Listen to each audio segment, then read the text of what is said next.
ಎಲ್ಲರಿಗೂ ನಮಸ್ಕಾರ. ಥಟ್ಟತ ಹೇಳಿ ಕ್ವಿಜ್ ಕಾರ್ಯಕ್ರಮಕ್ಕೆ ತಮಗೆಲ್ಲ ಸ್ವಾಗತ.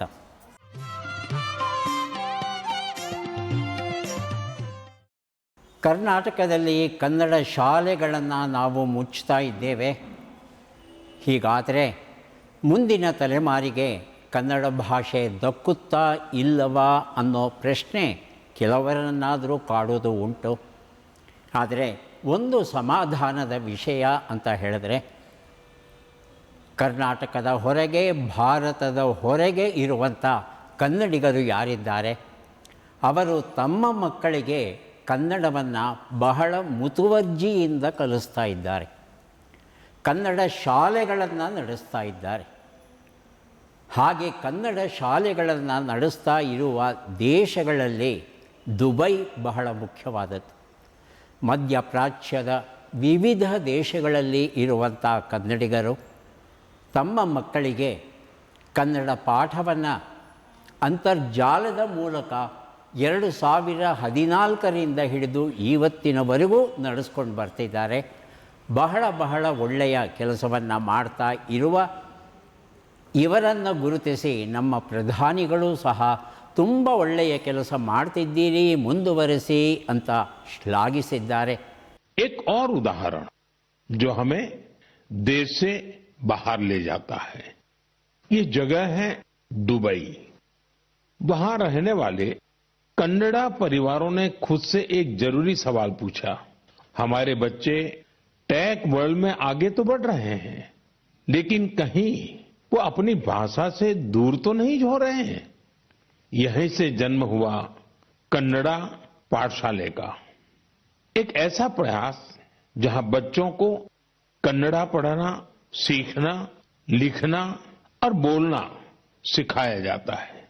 आज इससे 1000 से ज्यादा बच्चे जुड़े हैं. वाकई कन्नड़ा नाडु नुड़ी नम्मा हेम्मे, कन्नड़ा की भूमि और भाषा हमारा गर्व है.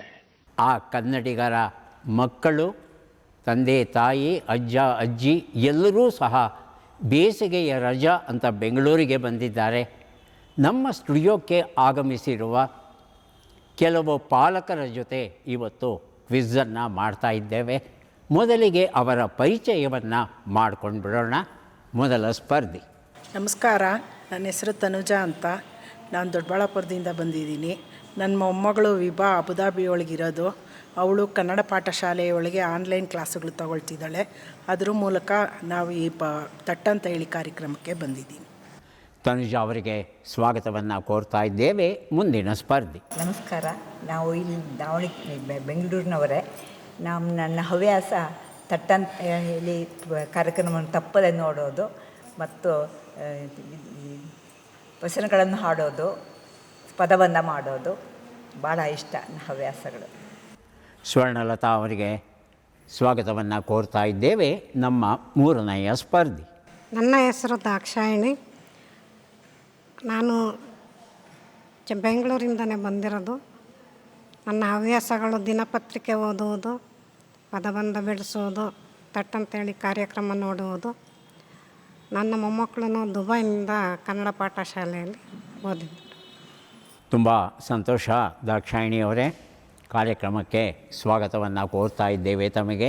ಮೂವರು ಸಿದ್ಧವಾಗಿದ್ದರೆ ಕಾರ್ಯಕ್ರಮವನ್ನು ಆರಂಭಿಸೋಣ. ಮೊದಲ ಪ್ರಶ್ನೆ ಬರ್ತಾ ಇದೆ. ತನುಜಾ ಅವರಿಗೆ ಸಿದ್ಧವಾಗಿದ್ದೀರಿ ಅಲ್ವಾ? ಭಾರತದ ಅತಿ ಉದ್ದವಾದ ಕಡಲ ತೀರವನ್ನು ಹೊಂದಿರುವ ರಾಜ್ಯ ಯಾವುದು ಅಂತ ತಿಳ್ಕೋಬೇಕಾಗಿದೆ. ಆಯ್ಕೆಗಳನ್ನು ಕೊಡ್ತಾ ಇದ್ದೇನೆ. ಆಂಧ್ರ ಪ್ರದೇಶ್, ಪಶ್ಚಿಮ ಬಂಗಾಳ, ಒಡಿಶಾ ಮತ್ತು ಗುಜರಾತ್. ಆಂಧ್ರ ಪ್ರದೇಶ. ಸ್ವರ್ಣಲತಾ ಅವರ ಉತ್ತರ ಪಶ್ಚಿಮ ಬಂಗಾಳ. ಅತ್ಯಂತ ಸುದೀರ್ಘವಾದ ಕಡಲ ತೀರ ಇರೋದು ಗುಜರಾತಲ್ಲಿ. 1600 ಕಿಲೋಮೀಟರಷ್ಟು ಉದ್ದದ ಕಡಲ ತೀರ ಇದೆಯಂತೆ. ಇಷ್ಟು ದೊಡ್ಡ ಕಡಲ ತೀರ ಇರುವ ಕಾರಣ ಅವರಿಗೆ ಸಾಕಷ್ಟು ಅನುಕೂಲತೆಗಳು ಉಂಟು. ಹಾಗಾಗಿ ಭಾರತ ದೇಶದ ಅತ್ಯಂತ ಮುಂದುವರಿದ ರಾಜ್ಯಗಳಲ್ಲಿ ಗುಜರಾತ್ ಸಹ ಒಂದಾಗಿದೆ. ಈಗ ನೇರವಾದ ಪ್ರಶ್ನೆ ಸ್ವರ್ಣಲತಾ ಅವರಿಗೆ. ಪ್ರಶ್ನೆ: ಅಶೋಕ ಚಕ್ರವರ್ತಿಯು ಯಾವ ಯುದ್ಧದ ನಂತರ ರಕ್ತಪಾತವನ್ನು ಕಂಡು ಬೌದ್ಧ ಧರ್ಮವನ್ನು ಸ್ವೀಕರಿಸಿದ ಅನ್ನೋ ಮಾತು ಉಂಟು. 4 ಆಯ್ಕೆಗಳು: ಪಾಣಿಪತ್ ಯುದ್ಧ, ಹೈಡಾಸ್ಪಸ್ ಯುದ್ಧ, ಕಳಿಂಗ ಯುದ್ಧ, ತಾಳಿಕೋಟೆ ಯುದ್ಧ. ಕಳಿಂಗ ಯುದ್ಧ. ಕಳಿಂಗ ಯುದ್ಧ ಅಂತ ತಾವೇನು ಉತ್ತರವನ್ನು ಕೊಟ್ಟಿದ್ದೀರಿ, ಆ ಉತ್ತರ ಸರಿಯಾಗಿದೆ. ಐತಾಳರ ಕಥೆಗಳು, ಯಡಗುಡ್ಡೆ ಚಂದ್ರಶೇಖರ ಐತಾಳ್ ಬರೆದಂಥ ಈ ಒಂದು ಪುಸ್ತಕವನ್ನು ಸ್ವರ್ಣಲತಾ ಅವರಿಗೆ ಕೊಡ್ತಾ ಇದ್ದೇವೆ. ಕ್ರಿಸ್ತಪೂರ್ವ 261ರಲ್ಲಿ ಈ ಯುದ್ಧ ನಡೆಯಿತು ಅಂತ ಹೇಳ್ತಾರೆ. ಈ ಯುದ್ಧದ ತೀವ್ರತೆ ಎಷ್ಟಿತ್ತು ಅಂತ ಹೇಳ್ತಂದರೆ, ಹತ್ತಿರದಲ್ಲೇ ಹರಿತಾ ಇದ್ದಂಥ ನದಿ ಏನಿತ್ತು, ಆ ನದಿ ಪೂರ್ತಿ ಕೆಂಪು ಬಣ್ಣವನ್ನು ತಳೆದಿತ್ತು. ಅಷ್ಟು ಜನ ಸತ್ತರು ಅನ್ನೋ ವರ್ಣನೆ ದೊರೆಯುತ್ತೆ. ಇದನ್ನು ನೋಡಿದಂತಹ ಅಶೋಕನ ಮನಸ್ಸಿನಲ್ಲಿ ಬದಲಾವಣೆ ಆಗಿ ಆತ ಅಹಿಂಸೆಯನ್ನು ಪರಿಪಾಲಿಸುವ ಹಿನ್ನೆಲೆಯಲ್ಲಿ ಬೌದ್ಧ ಧರ್ಮ ಅದನ್ನು ಸ್ವೀಕರಿಸಿದ ಅಂತ ನಾವೆಲ್ಲ ನಂಬಿದ್ದೇವೆ. ಈಗ ಮುಂದಿನ ಪ್ರಶ್ನೆ ಬರ್ತಾ ಇದೆ. ದಾಕ್ಷಾಯಿಣಿ ಅವರಿಗೆ: ವಿಜಯನಗರದ ಅತ್ಯಂತ ಶ್ರೇಷ್ಠ ಅರಸ ಯಾರು? ವಿಜಯನಗರ ಸಾಮ್ರಾಜ್ಯದ ಅತ್ಯಂತ ಶ್ರೇಷ್ಠ ಅರಸ ಹರಿಹರರಾಯ, 2ನೇ ದೇವರಾಯ, ಬುಕ್ಕರಾಯ, ಕೃಷ್ಣದೇವರಾಯ. ಕೃಷ್ಣದೇವರಾಯ. ಕೃಷ್ಣದೇವರಾಯ ಅನ್ನೋದು ಸರಿಯಾದ ಉತ್ತರ ಆಗಿತ್ತು. ನ್ಯಾಯಾಲಯಗಳಲ್ಲಿ ಸ್ವಾತಂತ್ರ್ಯ ಹೋರಾಟ, NP ಶಂಕರ ನಾರಾಯಣ ರಾವ್ ಅವರು ಬರೆದಂಥ ಪುಸ್ತಕವನ್ನು ದಾಕ್ಷಾಯಿಣಿ ಅವರಿಗೆ ಕೊಡ್ತಾ ಇದ್ದೇವೆ. ತುಳು ವಂಶದ ಶ್ರೀ ಕೃಷ್ಣದೇವರಾಯನ ಕಾಲದಲ್ಲಿ ವಿಜಯನಗರ ಸರ್ವತೋಮುಖ ಬೆಳವಣಿಗೆಯನ್ನು ಕಾಣುತ್ತೆ. ಕೃಷ್ಣದೇವರಾಯ ನೌಕಾಪಡೆಯನ್ನು ಕಟ್ಟಿದ್ದ ಅನ್ನೋದನ್ನು ನಾವು ನೆನೆಸ್ಕೋಬಹುದು. ಅನೇಕ ವಿದೇಶಿ ಪ್ರವಾಸಿಗರು ವಿಜಯನಗರಕ್ಕೆ ಬಂದು ಹಂಪಿಯನ್ನು ನೋಡಿ ಅದರ ವೈಭವವನ್ನು ತಮ್ಮ ಪ್ರವಾಸ ಕಥನದಲ್ಲಿ ದಾಖಲಿಸಿದ್ದಾರೆ. ಅದರ ಮೂಲಕ ನಮಗೆ ಕೃಷ್ಣದೇವರಾಯನ ಆಳ್ವಿಕೆ, ರಾಜ್ಯಭಾರ ಹೇಗಿತ್ತು ಅನ್ನೋದರ ಬಗ್ಗೆ ಸಾಕಷ್ಟು ಮಾಹಿತಿ ದೊರೆತಿದೆ. ಈಗ ಪ್ರಶ್ನೆ ಬರ್ತಾ ಇದೆ ತನುಜಾ ಅವರಿಗೆ. ಭಾರತದ ಚಂದ್ರಯಾನ 3 ಬಾಹ್ಯಾಕಾಶ ನೌಕೆಯು ಚಂದ್ರನ ಯಾವ ಧ್ರುವದ ಮೇಲೆ ಯಶಸ್ವಿಯಾಗಿ ಇಳಿಯಿತು ಅಂತ ತಿಳ್ಕೋಬೇಕಾಗಿದೆ. ದಕ್ಷಿಣ ಧ್ರುವ, ಉತ್ತರ ಧ್ರುವ, ಈಶಾನ್ಯ ಧ್ರುವ, ಪಶ್ಚಿಮ ಧ್ರುವ. ಈಶಾನ್ಯ ಧ್ರುವ. ಈಶಾನ್ಯ ಧ್ರುವ ಅಂತ ಹೇಳ್ತಾ ಇದ್ದಾರೆ ಸ್ವರ್ಣಲತಾ. ಪಶ್ಚಿಮ ಧ್ರುವ. ಪಶ್ಚಿಮ ಧ್ರುವ. ಆದರೆ ಸರಿಯಾದ ಉತ್ತರ ದಕ್ಷಿಣ ಧ್ರುವ. ಇರೋದು 2 ಧ್ರುವ ನಮ್ಮ ಭೂಮಿಗೆ, ಒಂದು ಉತ್ತರ, ಒಂದು ದಕ್ಷಿಣ. ಪೂರ್ವ ಪಶ್ಚಿಮ ಧ್ರುವ ಅಂತ ಯಾವುದೂ ಇಲ್ಲ.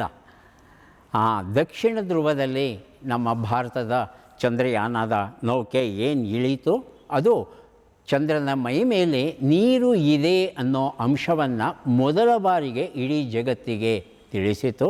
ನೀರು ದ್ರವ ರೂಪದಲ್ಲಿ ಇಲ್ಲ, ಅದು ಘನ ರೂಪದಲ್ಲಿದೆ ಅನ್ನೋ ಮಾಹಿತಿಯನ್ನು ಸಹ ಕೊಡ್ತು ಈ ಚಂದ್ರಯಾನ 3. ಈಗ ಪ್ರಶ್ನೆ ಸ್ವರ್ಣಲತಾ ಅವರಿಗೆ. Azad Hind fauj, Indian national army, ಈ ಪಡೆಯನ್ನು ಯಾರು ಮುನ್ನಡೆಸಿದರು ಅಂತ ತಿಳ್ಕೋಬೇಕಾಗಿದೆ. ಆಯ್ಕೆಗಳು: ಭಗತ್ ಸಿಂಗ್, ಸುಭಾಷ್ ಚಂದ್ರ ಬೋಸ್, ಚಂದ್ರಶೇಖರ ಆಜಾದ್, ಸರ್ದಾರ್ ವಲ್ಲಭಭಾಯಿ ಪಟೇಲ್. ಸುಭಾಷ್ ಚಂದ್ರ ಬೋಸ್. ಸುಭಾಷ್ ಚಂದ್ರ ಬೋಸ್ ಸರಿಯಾಗಿದೆ ಉತ್ತರ. ಈ ಉತ್ತರವನ್ನು ಸ್ವರ್ಣಲತಾ ಅವರು ಕೊಟ್ಟಿದ್ದಾರೆ. ಸಾರ್ಥಕ ಜೀವನದ ಹಾಸುಹೊಕ್ಕು ಎನ್ನುವ ಚಂಪಾ ಬಿಶೀಕರ್ ಬರೆದಂಥ ಪುಸ್ತಕವನ್ನು ಸ್ವರ್ಣಲತಾ ಅವರಿಗೆ ನಾವು ಕೊಟ್ಟಿದ್ದೇವೆ. ನೇತಾಜಿ ಸುಭಾಷ್ ಚಂದ್ರ ಬೋಸ್, ಮಹಾತ್ಮ ಗಾಂಧೀಜಿ 2 ಮಹಾನ್ ಶಕ್ತಿಗಳು. ಒಬ್ಬರು ಅಹಿಂಸೆಯನ್ನು ನಂಬುದವರು, ಇನ್ನೊಬ್ಬರು ಮಂತ್ರಕ್ಕೆ ಮಾವಿನಕಾಯಿ ಉದುರೋಲ್ಲ. ಹಾಗಾಗಿ ಎಲ್ಲಿ ಶಕ್ತಿಯನ್ನು ಪ್ರಯೋಗಿಸಬೇಕೋ ಅಲ್ಲಿ ಪ್ರಯೋಗಿಸಲೇಬೇಕು ಅಂತ ನಂಬಿಕೆಯನ್ನು ಇಟ್ಟು ಸೈನ್ಯವನ್ನು ಕಟ್ಟಿ ದಿಲ್ಲಿ ಚಲೋ ಅನ್ನೋ ಆಂದೋಲನವನ್ನು ಮಾಡಿದಂತಹ ಸುಭಾಷ್ ಚಂದ್ರ ಬೋಸ್. ಮತ್ತೊಂದು ಕಡೆ ಅವರು ಕಟ್ಟಿದ ಸೈನ್ಯ ಏನಿದೆ ಅದು ಆಜಾದ್ ಹಿಂದ್ ಫೌಜ್ ಅನ್ನೋ ಹೆಸರಲ್ಲಿ ಬಹಳ ಬಹಳ ಪ್ರಸಿದ್ಧವಾಗಿದೆ. ದಾಕ್ಷಾಯಣಿ ಅವರಿಗೆ ಪ್ರಶ್ನೆ ಬರ್ತಾ ಇದೆ. ಭಾರತದ ರಾಷ್ಟ್ರಗೀತೆಯಾದ ಜನ ಗಣ ಮನದಲ್ಲಿ ಎಷ್ಟು ಪದ್ಯಗಳಿವೆ ಅಂತ ತಿಳ್ಕೋಬೇಕಾಗಿದೆ. ಮೂಲದಲ್ಲಿ ಎಷ್ಟು ಪದ್ಯಗಳಿವೆ, ನಾವು ರಾಷ್ಟ್ರಗೀತೆಯನ್ನಾಗಿ ಸ್ವೀಕರಿಸಿದ್ದೇವಲ್ಲ ಅದರಲ್ಲಿ ಎಷ್ಟು ಪದ್ಯಗಳಿವೆ ಅಂತ ತಿಳ್ಕೋಬೇಕು. ಆಯ್ಕೆಗಳನ್ನು ಕೊಡ್ತಾ ಇದ್ದೇನೆ. ಮೂಲ 6, ಸ್ವೀಕರಣೆ 2 ಪದ್ಯ. ಮೂಲ 7, ಸ್ವೀಕರಿಸಿರೋದು 3. ಮೂಲ 5, ಸ್ವೀಕರಿಸಿರೋದು 1. ಮೂಲ 5, ಸ್ವೀಕರಿಸಿರೋದು 2. 6 2 6 2 ಅಂತ ಹೇಳ್ತಾ ಇದ್ದೀರಿ. ತನುಜಾ ಅವರು ಸರ್ ನೀವು 7 3 ಅಂತ ಹೇಳಿ. 7 3 7 3 ಅಂತ ಹೇಳ್ತಾ ಇದ್ದಾರೆ. ಆದರೆ ಸರಿಯಾದ ಉತ್ತರ 5 1 ಆಗಿತ್ತು. ರವೀಂದ್ರನಾಥ ಠಾಕೂರ್ ಅವರು ಒಟ್ಟು ಬರೆದದ್ದು 5 ಪದ್ಯಗಳು. ಆ 5 ಪದ್ಯಗಳಲ್ಲಿ ಮೊದಲ ಪದ್ಯ ಏನಿದೆ ಅದನ್ನು ಮಾತ್ರ ರಾಷ್ಟ್ರಗೀತೆಯನ್ನಾಗಿ ನಾವು ಸ್ವೀಕರಿಸಿದ್ದೇವೆ. ವಿಶೇಷ ಏನು ಅಂದರೆ ಈ ರಾಷ್ಟ್ರಗೀತೆಯನ್ನು ವಾದ್ಯ ಸಂಗೀತದಲ್ಲಿ ನುಡಿಸೋದಕ್ಕೆ ಎಷ್ಟು ಸಮಯ ಬೇಕಾಗುತ್ತೆ ಅಂತ ಯಾರಾದರೂ ಹೇಳಿದ್ರೆ ಒಂದು ಪುಸ್ತಕ ವಿಶೇಷ ಬಹುಮಾನ. 51 ಸೆಕೆಂಡ್. 51. ತಾವು ಹೇಳಿಮ್ಮ ಎಷ್ಟಿರ್ಬೋದು? 47. 6 ನಿಮಿಷ. 52 ಸೆಕೆಂಡ್ ಅನ್ನೋದು ಸರಿಯಾದ ಉತ್ತರ ಆಗಿತ್ತು, 51 ಅಲ್ಲ. ಇದರಲ್ಲಿ 2 ವಿಧ ಉಂಟು. ಒಂದು ಲಾಂಗ್ ವರ್ಷನ್, ಇನ್ನೊಂದು ಶಾರ್ಟ್ ವರ್ಷನ್ ಅಂತ. ಈ ಸುದೀರ್ಘಾವಧಿಯ ಹಾಡು ಏನಿದೆ, ವಾದ್ಯ ಸಂಗೀತ ಏನಿದೆ, ಅದು 52 ಸೆಕೆಂಡುಗಳ ಕಾಲದ್ದು. ಹ್ರಸ್ವ ಸ್ವರೂಪ 20 ಸೆಕೆಂಡುಗಳ ಕಾಲದ್ದು. 2 ರೀತಿಯ ಅವಧಿಯ ಗೀತೆಗಳು ಉಂಟು, ರಾಷ್ಟ್ರಗೀತೆಗಳು ಉಂಟು ಅನ್ನೋದು ಬಹಳಷ್ಟು ಜನಕ್ಕೆ ಗೊತ್ತಿಲ್ಲದೆ ಇರತಕ್ಕಂಥ ವಿಚಾರ. ಈಗ ಪ್ರಶ್ನೆ ಬರಬೇಕಾದದ್ದು ತನುಜಾ ಅವರಿಗೆ. ಕೇರಳದ ಪ್ರಸಿದ್ಧ ಬೆಳೆ ಮತ್ತು ಸುಗ್ಗಿಯ ಹಬ್ಬ ಯಾವುದು ಅಂತ ತಿಳ್ಕೋಬೇಕಾಗಿದೆ. ಆಯ್ಕೆಗಳು: ಬೈಶಾಖಿ, ಓಣಂ, ಬಿಹು, ಪೊಂಗಲ್. ಓಣಂ. ಓಣಂ ಅಂತ ಹೇಳಿದ್ದಾರೆ. ಓಣಂ ಅನ್ನೋ ಉತ್ತರ ಸರಿಯಾಗಿದೆ. ಸಫಲ ಜೀವನ ಸೋಪಾನ ಮಾಭಾ ಪೆರ್ಲಾ ಅವರು ಬರೆದಂಥ ಪುಸ್ತಕ ತನುಜಾ ಅವರಿಗೆ ನಾವು ಕೊಡ್ತಾ ಇದ್ದೇವೆ. ಕೇರಳದಲ್ಲಿ ಮಹಾಬಲಿ ಬಲಿಚಕ್ರವರ್ತಿ ಇದ್ದಾನಲ್ಲ, ಆತನ ಸ್ಮರಣಾರ್ಥ ಈ ಸುಗ್ಗಿಯ ಹಬ್ಬವನ್ನು ಆಚರಿಸ್ತಾರೆ. ಓಣಂ ಅಂತ ಅದನ್ನು ಕರೆಯೋದು ಉಂಟು. ಜೊತೆಗೆ ಈ ಒಂದು ಸಂದರ್ಭದಲ್ಲಿ ವಳ್ಳಂ ಕಳಿ ಕೇಳಿದ್ದೀರಾ? ಹಾಗಂದರೆ ಏನು ಅಂತ? ವಳ್ಳಂ ಕಳಿ, ವಳ್ಳಂ ಕಳಿ ಅಂದರೆ ದೋಣಿ ಸ್ಪರ್ಧೆ, ಸ್ನೇಕ್ ಬೋಟ್ ರೇಸ್ ಅಂತ ಕರೀತಾರೆ. ಅದು ಬಹಳ ಪ್ರಸಿದ್ಧವಾದದ್ದು. ಆ ಒಂದು ದೋಣಿ ಸ್ಪರ್ಧೆಯೂ ಸಹ ಈ ಒಂದು ಸಂದರ್ಭದಲ್ಲಿ ನಡೆಯುತ್ತೆ. ಮುಂದಿನ ಪ್ರಶ್ನೆ ಸ್ವರ್ಣಲತಾ ಅವರಿಗೆ. ಕೇರಳದ ಶಾಸ್ತ್ರೀಯ ನೃತ್ಯ ರೂಪ ಯಾವುದು ಅಂತ ತಿಳ್ಕೋಬೇಕಾಗಿದೆ. ಆಯ್ಕೆಗಳು: ಮೊದಲನೇದು ಕಥಕಳಿ, ಕೂಚಿಪುಡಿ, ಭರತನಾಟ್ಯ, ಒಡಿಸ್ಸಿ. ಒಡಿಸ್ಸಿ. ಒಡಿಸ್ಸಿ ಕೇರಳ ರಾಜ್ಯದ ಪಾರಂಪರಿಕ ನೃತ್ಯ ಒಡಿಸ್ಸಿ. ತಮ್ಮ ಅವಕಾಶ ದಾಕ್ಷಾಯಿಣಿಯವರು. ಕಥಕ್ಕಳಿ. ಕಥಕ್ಕಳಿ. ಕಥಕ್ಕಳಿ ಅನ್ನೋದು ಸರಿಯಾದ ಉತ್ತರ ಆಗಿತ್ತು. ಹಾಗಾಗಿ ಒಂದು ಪುಸ್ತಕ ಇಸ್ರೇಲ್ ಕೆಣಕೆ ಗೆದ್ದವರಿಲ್ಲ, ದಾಕ್ಷಾಯಿಣಿ ಅವರಿಗೆ ಈ ಪುಸ್ತಕವನ್ನು ಕೊಡ್ತಾ ಇದ್ದೇವೆ. ಕಥಕ್ಕಳಿ ಮತ್ತು ಮೋಹಿನಿ ಆಟ್ಟಂ ಈ 2 ನೃತ್ಯ ಪ್ರಕಾರಗಳು ಕೇರಳದಲ್ಲಿ ಬಹಳ ಪ್ರಸಿದ್ಧವಾದದ್ದು. ಭರತನಾಟ್ಯ ನಮಗೆಲ್ಲ ಗೊತ್ತಿರೋ ಹಾಗೆ ಅದು ತಮಿಳುನಾಡಿಗೂ ಕರ್ನಾಟಕಕ್ಕೂ ಸೇರಿರುವಂಥ ಒಂದು ನೃತ್ಯ ಪ್ರಕಾರ ಆಗಿದೆ. ಈಗ ಪ್ರಶ್ನೆ ದಾಕ್ಷಾಯಿಣಿಯವರಿಗೆ ಬರಬೇಕಲ್ವಾ ನೇರವಾಗಿ? ತಮ್ಮ ಪ್ರಶ್ನೆ: ಭಾರತೀಯ ಸೇನೆಯಲ್ಲಿ ನೀಡಲಾಗುವ ಅತ್ಯಂತ ಶ್ರೇಷ್ಠ ಶೌರ್ಯ ಪ್ರಶಸ್ತಿ ಯಾವುದು ಅಂತ ತಿಳ್ಕೋಬೇಕಾಗಿದೆ. ಮಹಾವೀರ ಚಕ್ರ, ಪರಮವೀರ ಚಕ್ರ, ಕೀರ್ತಿ ಚಕ್ರ, ಶೌರ್ಯ ಚಕ್ರ. ಪರಮವೀರ ಚಕ್ರ. ಪರಮವೀರ ಚಕ್ರ ಅಂತ ತಾವು ಏನು ಹೇಳಿದ್ರಿ ಆ ಉತ್ತರ ಸರಿಯಾಗಿದೆ. ತಮಗೆ ಏನೋ ಹೇಳುತ್ತಿದ್ದಾರೆ, ಅನೇಕ ಹೆಣ್ಣು ಮಕ್ಕಳು ಸೇರಿ ಬರೆದಿರುವಂಥ ಕಥಾಕೃತಿ, ಅಪರೂಪದ ಪುಸ್ತಕ ದಾಕ್ಷಾಯಿಣಿ ಅವರಿಗೆ ಕೊಡ್ತಾ ಇದ್ದೇವೆ.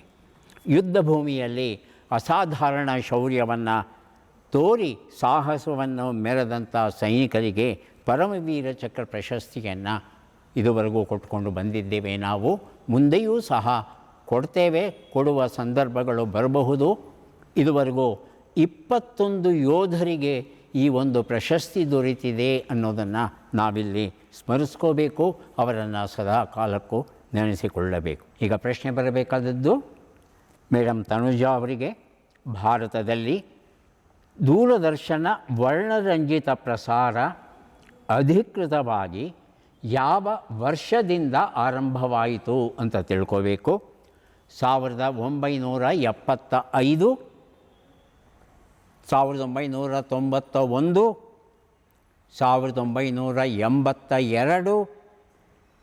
1982, 1984. 1975. 1975 ದೂರದರ್ಶನ ಬಣ್ಣದ ಪ್ರಸಾರ ಆರಂಭ ಆಗಿದ್ದು. ಸ್ವರ್ಣಲತಾ 1982ರಲ್ಲಿ. 82 ಅಂತ ಹೇಳಿದ್ರು, ಆ ಉತ್ತರ ಸರಿಯಾಗಿದೆ. ಹಾಗಾಗಿ ಒಂದು ಪುಸ್ತಕ ಕೊಡ್ತಾ ಇದ್ದೇವೆ, ವೇಷ ಕಥಾ ಸಂಕಲನ, ವಿಶ್ವನಾಥ್ ಎನ್ ನೇರಳಕಟ್ಟೆ ಬರೆದಂಥ ಪುಸ್ತಕವನ್ನು ಸ್ವರ್ಣಲತಾ ಅವರಿಗೆ ಕೊಟ್ಟಿದ್ದೇವೆ. 1982ರಲ್ಲಿ ನಮ್ಮ ಭಾರತ ಸರ್ಕಾರ ಏಷ್ಯನ್ ಗೇಮ್ಸ್, ಏಷ್ಯನ್ ಕ್ರೀಡಾಕೂಟವನ್ನು ಭಾರತದಲ್ಲಿ ನಡೆಸುತ್ತೆ. ಆ ಒಂದು ಸಂದರ್ಭದಲ್ಲಿ ಎಲ್ಲ ಕ್ರೀಡೆಗಳ ನೇರ ಪ್ರಸಾರವನ್ನು ಇಡೀ ಜಗತ್ತಿಗೆ ನಿರ್ವಹಿಸಬೇಕು ಅನ್ನೋ ಹಿನ್ನೆಲೆಯಲ್ಲಿ ಬಣ್ಣದ ಪ್ರಸಾರ ಕಾರ್ಯವನ್ನು ಆರಂಭಿಸುತ್ತೆ. ನಂತರ ಅದು ಜನಸಾಮಾನ್ಯರಿಗೂ ಆ ಒಂದು ಪ್ರಸಾರದ ಲಾಭ ದೊರೆಯುತ್ತೆ. ಈಗ ಅವಕಾಶ ಬರಬೇಕಾಗಿರೋದು ಮೇಡಮ್ ಸ್ವರ್ಣಲತಾ ಅವರಿಗೆ. ಭಾರತದಿಂದ ಆಸ್ಕರ್ ಪ್ರಶಸ್ತಿಗೆ ಅಧಿಕೃತವಾಗಿ ನಾಮನಿರ್ದೇಶನಗೊಂಡ ಚಲನಚಿತ್ರ ಯಾವುದು ಅಂತ ತಿಳ್ಕೋಬೇಕಾಗಿದೆ.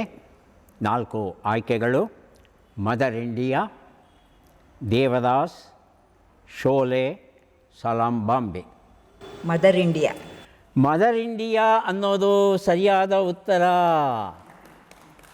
ನಿಮ್ಮ ನೆಮ್ಮದಿಗೆ ನೀವೇ ಕಾರಣ ಎನ್ನುವ RDG ಬರೆದ ಪುಸ್ತಕ. ಈ ಪುಸ್ತಕವನ್ನು ಸ್ವರ್ಣಲತಾ ಅವರಿಗೆ ಕೊಡ್ತಾ ಇದ್ದೇವೆ. ಮೆಹಬೂಬ್ ಖಾನ್ ಈ ಒಂದು ಚಿತ್ರವನ್ನು ನಿರ್ದೇಶಿಸಿದರು. 1957ರಲ್ಲಿ ಬಿಡುಗಡೆಯಾಯಿತು ಈ ಚಿತ್ರ. ಭಾಗಶಃ ವರ್ಣದಲ್ಲಿ ಚಿತ್ರೀಕರಣಗೊಂಡ ಚಿತ್ರಗಳಲ್ಲಿ ಇದು ಸಹ ಒಂದು. ಇದು ಅತ್ಯುತ್ತಮ ವಿದೇಶಿ ಭಾಷೆಯ ಚಲನಚಿತ್ರ ವಿಭಾಗ, ಸ್ಪರ್ಧಾ ವಿಭಾಗ ಏನಿದೆ ಅಲ್ಲಿ ಭಾರತದ ಪರವಾಗಿ ಮೊದಲ ಬಾರಿಗೆ ಪ್ರವೇಶವನ್ನು ಪಡೆಯುತ್ತೆ. ಚಿತ್ರಕ್ಕೆ ಪ್ರಶಸ್ತಿ ಬರಲಿಲ್ಲ, ಆದರೆ ಆ ವಿಶ್ವಮಟ್ಟದಲ್ಲಿ ಪ್ರದರ್ಶನವಾಗುವ ಯೋಗ್ಯತೆಯನ್ನು ಗಳಿಸುವಂತಹ ಚಿತ್ರಗಳನ್ನು ಭಾರತ ನಿರ್ಮಿಸಬಲ್ಲದು ಅನ್ನೋದು ಇಡೀ ಜಗತ್ತಿಗೆ ಗೊತ್ತಾಗೋದಕ್ಕೆ ಕಾರಣವಾದಂಥ ಮೊದಲ ಚಿತ್ರ ಮದರ್ ಇಂಡಿಯಾ. ಈಗ ದಾಕ್ಷಾಯಿಣಿ ಅವರಿಗೆ ಸಿದ್ಧವಾಗಿದ್ದೀರಿ ಅಲ್ವಾ? ಭಾರತದಲ್ಲಿ ಕ್ರೀಡಾ ಸಾಧನೆ ಮಾಡಿದವರಿಗೆ ನೀಡುವ ಅತ್ಯುನ್ನತ ಪ್ರಶಸ್ತಿ ಯಾವುದು ಅಂತ ತಿಳ್ಕೋಬೇಕಾಗಿದೆ. 4 ಆಯ್ಕೆಗಳು: ಅರ್ಜುನ ಪ್ರಶಸ್ತಿ, ಮೇಜರ್ ಧ್ಯಾನ್ ಚಂದ್ ಖೇಲ್ ರತ್ನ ಪ್ರಶಸ್ತಿ, ಪದ್ಮಶ್ರೀ ಪ್ರಶಸ್ತಿ, ದ್ರೋಣಾಚಾರ್ಯ ಪ್ರಶಸ್ತಿ. ಅರ್ಜುನ ಪ್ರಶಸ್ತಿ. ಅರ್ಜುನ ಪ್ರಶಸ್ತಿ ಅಂತ ಹೇಳ್ತಾ ಇದ್ದಾರೆ ತನುಜಾ. ಪದ್ಮಶ್ರೀ ಪ್ರಶಸ್ತಿ. ಪದ್ಮಶ್ರೀ ಪ್ರಶಸ್ತಿ ಅಂತ ಹೇಳಿದ್ದಾರೆ, ಆದರೆ ಉತ್ತರ ಸ್ವಲ್ಪ ತಪ್ಪಾಗಿದೆ. ಮೇಜರ್ ಧ್ಯಾನ್ ಚಂದ್ ಖೇಲ್ ರತ್ನ ಪ್ರಶಸ್ತಿ ಅನ್ನೋದು ಸರಿಯಾದ ಉತ್ತರ ಆಗಿತ್ತು.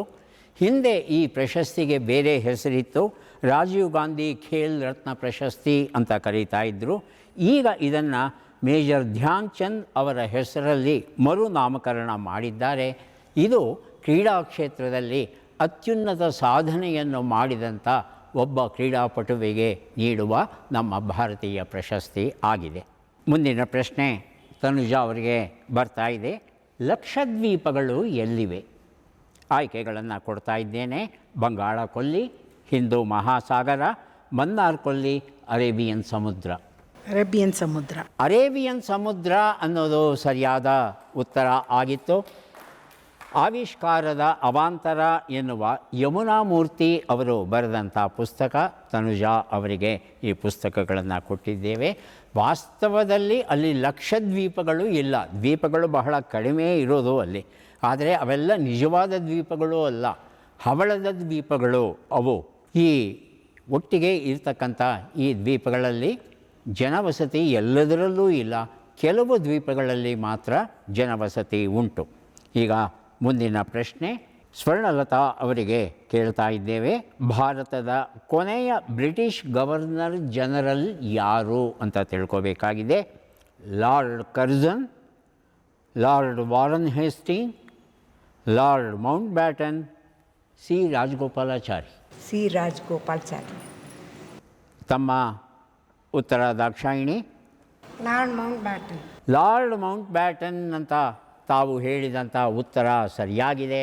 ತಮಗೆ ಮನಸ್ಸು ಕನ್ನಡಿ ಸುಮಾಬೀಣಾ ಅವರು ಬರೆದಂಥ ಪುಸ್ತಕ, ಈ ಪುಸ್ತಕವನ್ನು ತಮಗೆ ಕೊಡ್ತಾ ಇದ್ದೇವೆ. ಸ್ವತಂತ್ರ ಭಾರತದ ಮೊದಲ ಗವರ್ನರ್ ಜನರಲ್ ಆಗ್ತಾರೆ ಸಿ ರಾಜಗೋಪಾಲಾಚಾರಿ, ಸ್ವತಂತ್ರ ಭಾರತದ್ದು. ಆದರೆ ಬ್ರಿಟಿಷರ ಕಡೆಯಿಂದ ಕೊನೆಯವರು ಯಾರು ಅಂತ ಹೇಳ್ತಂದರೆ ಅವರು ಮೌಂಟ್ ಬ್ಯಾಟನ್ ಆಗ್ತಾರೆ. ಈಗ ರಾಷ್ಟ್ರಕೂಟ ರಾಜವಂಶದ ಯಾವ ಪ್ರಸಿದ್ಧ ದೊರೆಯು ಎಲ್ಲೋರಾದ ಪ್ರಸಿದ್ಧ ಏಕಶಿಲಾ ಕೈಲಾಸ ದೇವಾಲಯವನ್ನು ನಿರ್ಮಿಸಿದರು ಅಂತ ತಿಳ್ಕೋಬೇಕಾಗಿದೆ. ಆಯ್ಕೆಗಳು: ಅಮೋಘ ವರ್ಷ ನೃಪತುಂಗ, ಮುಮ್ಮಡಿ ಇಂದ್ರ, ಧ್ರುವ ಧಾರಾವರ್ಷ ಹಾಗೂ ಮೊದಲನೇ ಕೃಷ್ಣ. ಮೊದಲನೇ ಕೃಷ್ಣ. ಮೊದಲನೇ ಕೃಷ್ಣ ಅನ್ನೋದು ಸರಿಯಾದ ಉತ್ತರ ಆಗಿತ್ತು. ದಾಕ್ಷಾಯಿಣಿ ಅವರಿಗೆ ಕವಲುದಾರಿ ಎನ್ನುವ ಈ ಒಂದು ಕಾದಂಬರಿ ಪುಸ್ತಕವನ್ನು ನಾನು ಕೊಡ್ತಾ ಇದ್ದೇನೆ. ಇದು ಇಡೀ ಜಗತ್ತಿನಲ್ಲೇ ಒಂದು ವಿಶೇಷವಾದ ದೇವಸ್ಥಾನ. ಏನು ಅಂತಹ ವಿಶೇಷತೆ? ಸಾಮಾನ್ಯವಾಗಿ ಯಾವುದೇ ಕಟ್ಟಡವನ್ನು ಕಟ್ಟಬೇಕಾದರೆ ಪಾಯದಿಂದ ಶುರು ಮಾಡ್ತೇವೆ ನಾವು. ಆದರೆ ಇಲ್ಲಿ ಪಾಯದಿಂದ ಶುರು ಮಾಡಿಲ್ಲ, ದೇವಸ್ಥಾನದ ಶಿಖರ ಇದೆಯಲ್ಲ, ಆ ಶಿಖರದಿಂದ ಶುರು ಮಾಡಿ ಮೇಲಿನಿಂದ ಕೆಳಗಿನವರೆಗೆ ಕೆತ್ತುಕೊಂಡು ಬರ್ತಿರ್ತಾರೆ. ಯಾವುದೇ ರೀತಿಯಾದ ಕಂಪ್ಯೂಟರ್ ಇಲ್ಲದೆ, AI ಇಲ್ಲದೆ, ಕೇವಲ ಮನಸ್ಸಿನ ಲೆಕ್ಕಾಚಾರದಲ್ಲೇ ಇಷ್ಟು ಬೃಹತ್ ದೇವಾಲಯವನ್ನು ಚೂರೂ ತಪ್ಪಿಲ್ಲದ ಹಾಗೆ ಕೆತ್ತಿರುವ ಆ ಶಿಲ್ಪಿಗಳ ಜಾಣ್ಮೆಯನ್ನು ಎಷ್ಟು ಹೊಗಳಿದರೂ ಸಾಲದು. ಯಾಕೆ ಮೇಲಿಂದ ಕೆಳಗೆ ಕೆತ್ಕೊಂಡು ಬಂದರು ಅನ್ನೋದಕ್ಕೆ ನಿಖರವಾದ ಕಾರಣ ನಮಗೆ ಗೊತ್ತಿಲ್ಲ. ಆದರೆ ಒಂದು ದಂತಕಥೆ ಅಂತೂ ಉಂಟು. ಮೊದಲನೇ ಕೃಷ್ಣನ ತಾಯಿ ಮರಣಶಯ್ಯೆಯಲ್ಲಿರ್ತಾಳೆ. ಯಾವಾಗ ಬೇಕಾದರೂ ಆಕೆಯ ಜೀವ ಹೋಗಬಹುದು. ಆದರೆ ಕೈಲಾಸನಾಥನ ದೇವಾಲಯದ ಶಿಖರವನ್ನು ನೋಡಿ ಜೀವವನ್ನು ಬಿಡಬೇಕು ಅಂತ ಆಸೆಯಂತೆ ಆಕೆಗೆ. ಶಿಖರವನ್ನು ನೋಡೋದು ಹೇಗೆ? ಯಾಕಂದರೆ ದೇವಸ್ಥಾನದ ನಿರ್ಮಾಣದಲ್ಲಿ ಕೊನೆಯಲ್ಲಿ ನಿರ್ಮಾಣವಾಗೋದು ಶಿಖರ.